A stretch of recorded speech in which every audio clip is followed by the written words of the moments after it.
Prologue. How did an idealistic, trusting, peace-loving, harmony-seeking scion of a ferociously feudal family in rural India come to co-found a global movement to bring love, compassion, and transcendent purpose to the rough-and-tumble world of business? How did a left-brained, hyper-analytical engineer from the warrior caste in India come to write books like Firms of Endearment, Conscious Capitalism, Everybody Matters, Shakti Leadership, and The Healing Organization? How did a self-loathing marketing professor, who almost wrote a book called The Shame of Marketing, channel timeless wisdom and alchemize his own suffering to help corporate leaders learn how to use business to serve, uplift, and heal? What is most personal is most universal. The truth of this phrase from Carl Rogers struck me in 2018 as I was working on The Healing Organization, awakening the conscience of business to help save the world. I shared very little of my own life journey in the book, limiting it to a few reflections in the prologue. In all my earlier books, I hadn't referred to my personal experiences at all. But I now realize that the books that had the most profound impact on me were those in which the author shared deeply from their own life journey.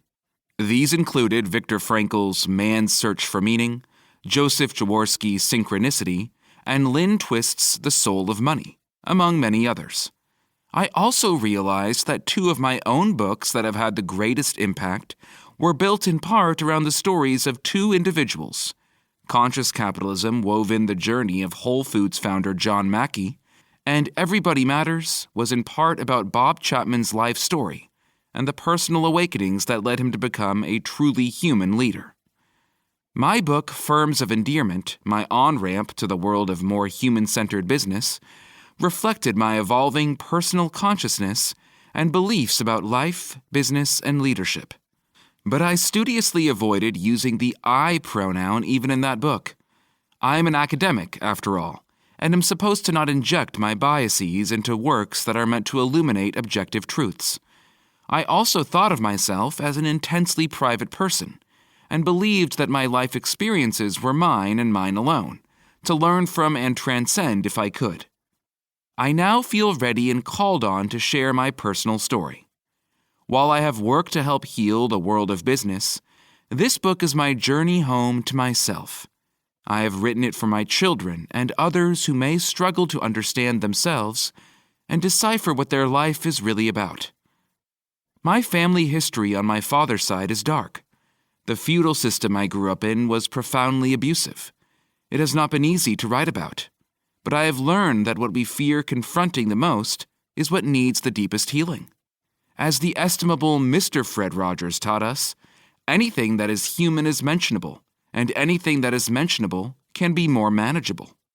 I have led what many would consider an unusual and what some now call a psychologically rich life, a diverse blend of geographies, cultural milieus, political contexts, religious influences, and familial backgrounds. The hard-won wisdom and insights I've gained in life are not just for my benefit. I have learned lessons I believe it would be selfish not to share. The year 2018 was my year of metamorphosis. I turned 60, co-authored The Healing Organization, and went through a variety of healing experiences at the insistent urging of wise friends. I was in a constant state of inquiry, seeking and gaining guidance from within as well as from the outside world.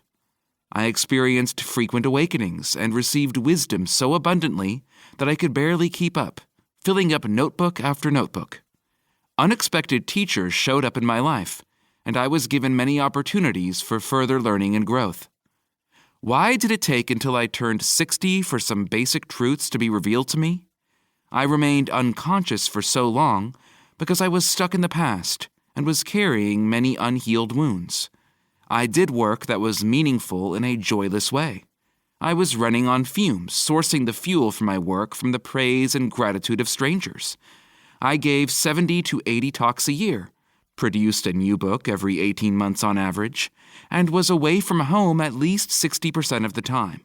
I was scared to calculate exactly how much. I was always on the run. I had no idea what I was running away from or toward.